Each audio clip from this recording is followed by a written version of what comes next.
Togolaises et Togolais,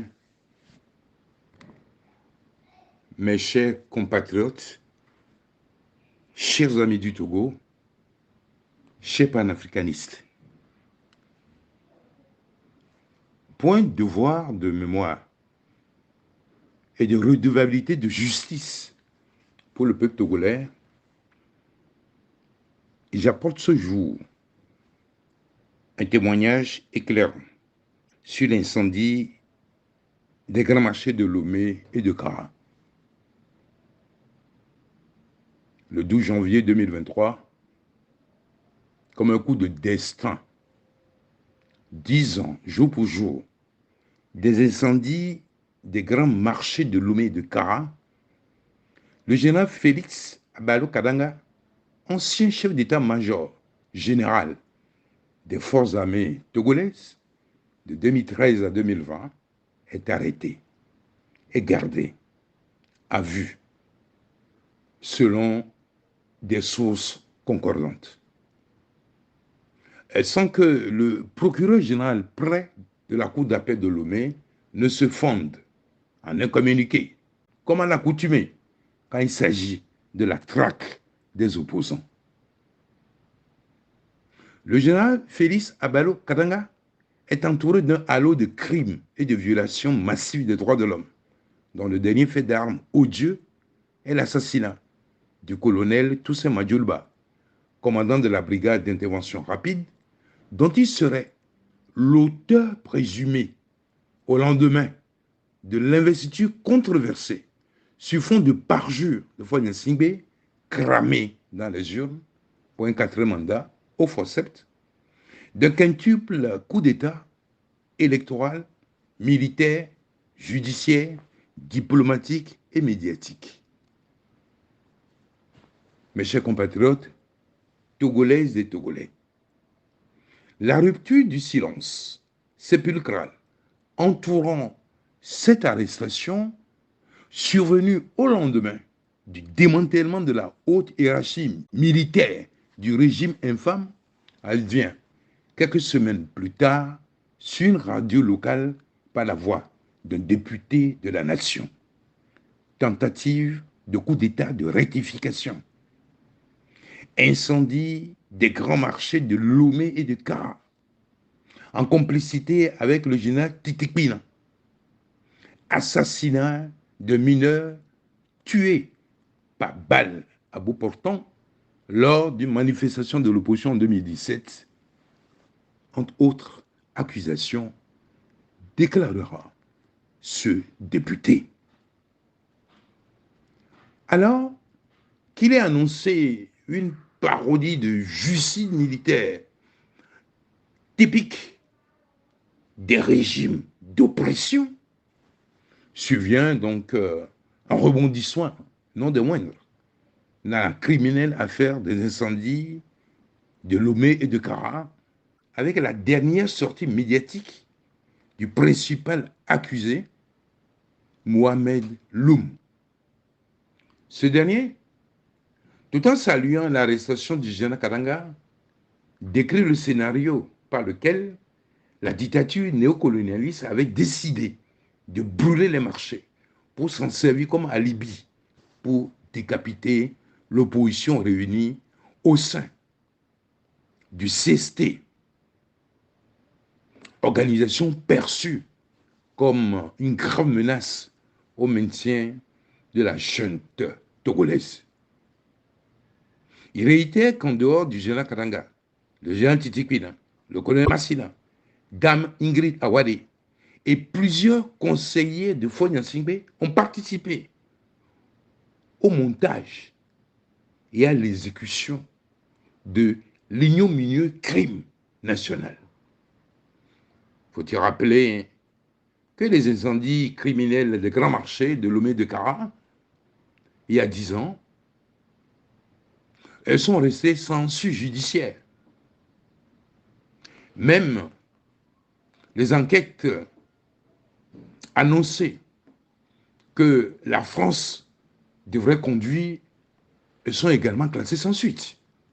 Rappelons que ces incendies ont détruit un pan de l'économie nationale.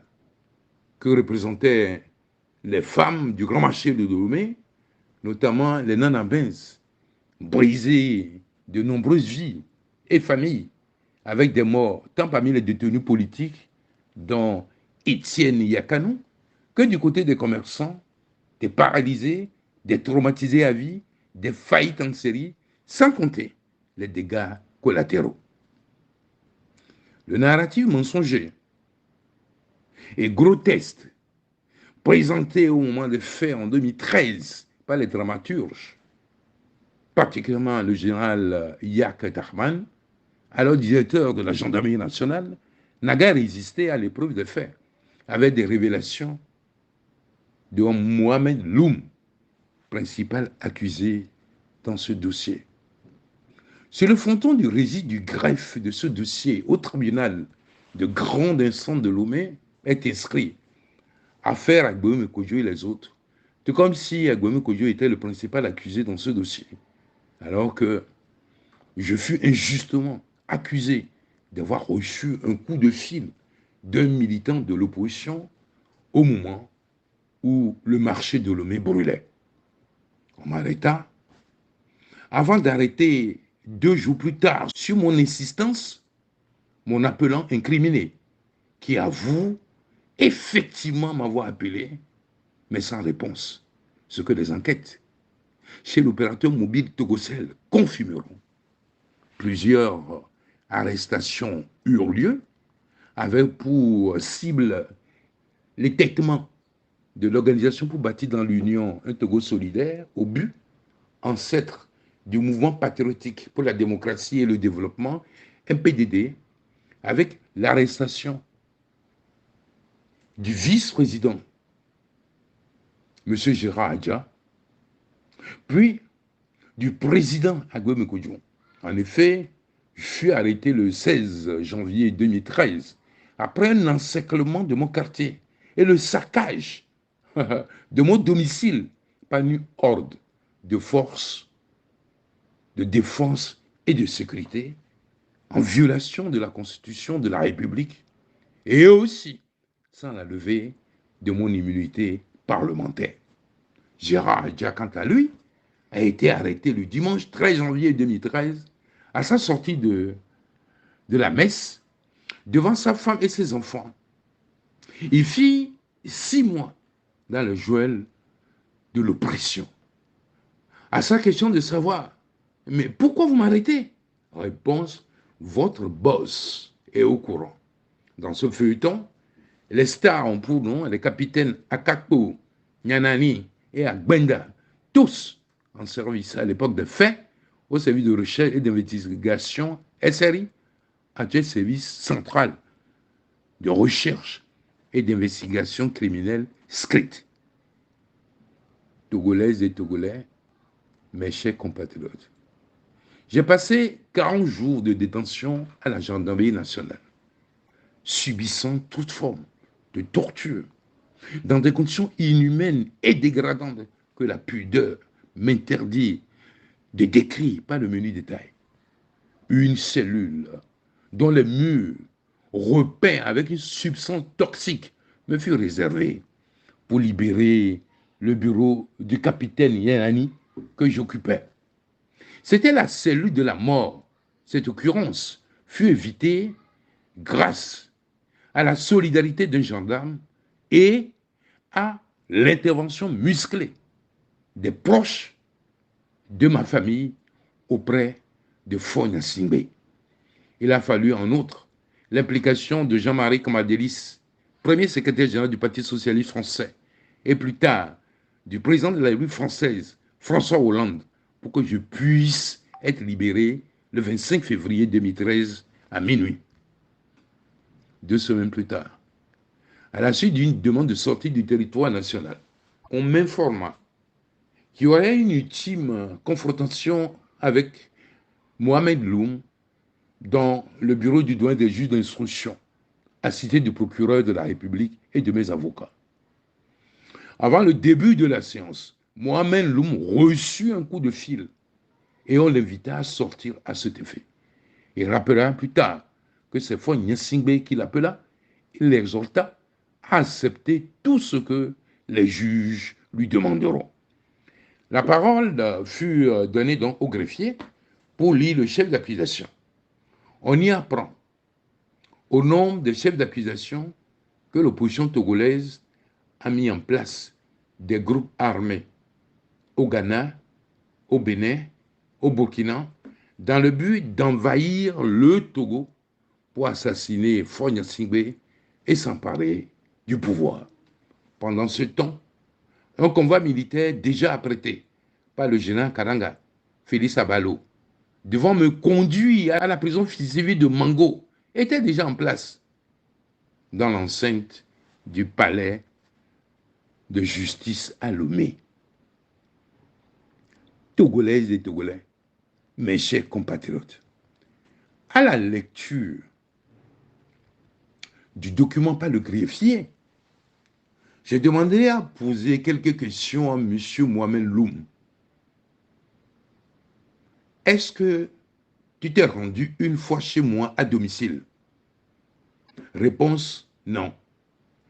Est-ce que je me suis rendu une fois chez toi, en ton domicile?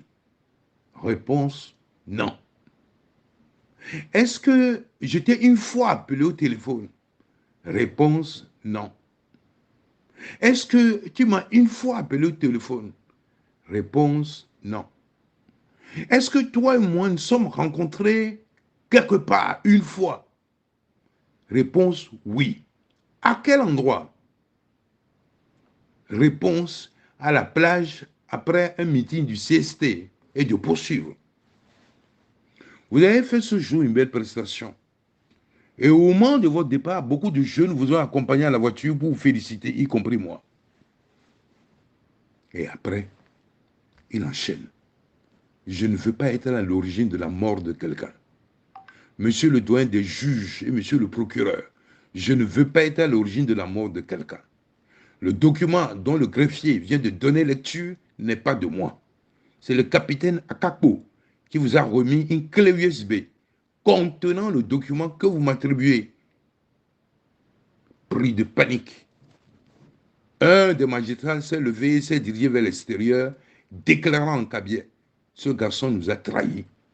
Ainsi s'acheva la confrontation qui démontre sans conteste l'instrumentalisation à des fins politiques de la justice togolaise pour le maintien du régime de Faure Gnassingbé. Les tenants de l'ordre maléfique sont prêts à détruire par tous les moyens ceux qui luttent pour un Togo de justice, de paix et de progrès. Le pouvoir infâme connaissait les mobiles et les acteurs de ce drame aux conséquences humaines, économiques, sociales et spirituelles graves pour la nation tout entière. Il en est d'ailleurs le commanditaire, mais il faut détruire l'opposition, notamment un de ses leaders, Agbem Kojo, le seul chef de parti du CST, avec son adjoint, Gérard Adja, curieusement écroué dans cette affaire criminelle, pour laquelle les efforts de saisine des juridictions internationales belges par le patriarche de la nation, son Excellence, Monseigneur Philippe Fanoko Bodjro, ont été plombés paradoxalement par Maître Atta, Zeus Ajavon, coordonnateur du CST à l'époque des fêtes. 10 ans plus tard, aucune prescription ne serait tolérée dans cette grave et odieuse affaire criminelle qui a atteint la nation tout entière dans le tréfonds de son homme, spécialement les femmes togolaises. Togolaises et Togolais, mes chers compatriotes, mesdames, messieurs, la gouvernance par la terreur et la peur persiste en raison de la démission en rase campagne d'une classe politique attachée à ses privilèges et prévents, à son siège pour la prochaine élection, car la défense des valeurs républicaines et de l'intérêt supérieur du peuple et de la nation tout entière, elle persiste. Aussi, en raison de la domestication de toutes les institutions par l'autocrate aux fins de la conservation permanente du pouvoir. Elle est aussi par le silence coupable des organisations régionales et continentales, de même que la complaisance affichée des partenaires traditionnels du Togo. Toutefois, c'est dans la plus grande détresse que l'aide la plus puissante se manifeste. Fini la terreur et la peur. Fini l'impunité, la destruction de la terre de nos aïeux. Proclamons ensemble à la face du monde, debout, avec vaillance, femme togolaise, pour que justice te soit faite. Debout, peuple togolais. Et en avant tout, pour le parachèvement de la lutte souverainiste, au seuil de la célébration du 63e anniversaire de l'indépendance du Togo, le 27 avril 1960. Vive la justice, vive la liberté, vive la démocratie, vive l'alternance, vive la République.